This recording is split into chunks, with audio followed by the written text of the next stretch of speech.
গভীর রাতে রাজধানীর বনানীর কড়াইল বস্তিতে আগুনে পুড়ল অন্তত ৮০টি ঘর। ফায়ার সার্ভিসের ৮টি ইউনিটের প্রায় ১ ঘন্টার চেষ্টায় আগুন নিয়ন্ত্রণে আসলেও একটি ঘরও রক্ষা পায়নি।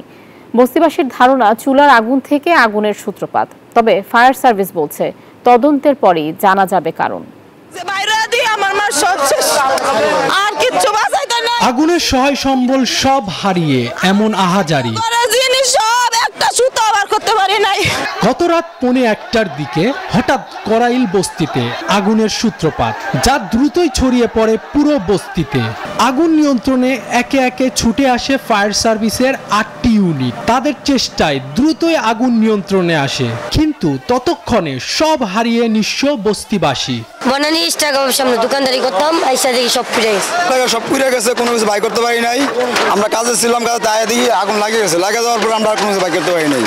তাদের ধারণা রান্নার চুলা থেকে আগুনের সূত্রপাত, কিন্তু গ্যাসের সিলিন্ডারতে আগুনটা লাগছে।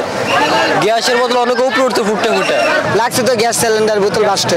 স্থানীয় লোকদের মারফতে জানতে পারি যে এখানে গ্যাসের চুলায় আগুন ধরাইতে গিয়ে রান্নার যেটা সেটা মিসফায়ার করে আগুনটা ধরছে। রাত 1:30টার পর ফায়ার সার্ভিস আগুন পুরোপুরি নিয়ন্ত্রণে আনে।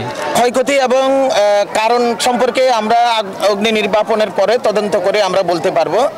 আর যেটা আহত নিহতর কথা বলেছেন, এখানে এই পর্যন্ত কোনো আহত নিহত হয়েছে এমন কোনো তথ্য আমাদের কাছে নাই, এবং কোনো লোক মিসিং আছে এমন তথ্য আপাতত আমাদের কাছে নেই।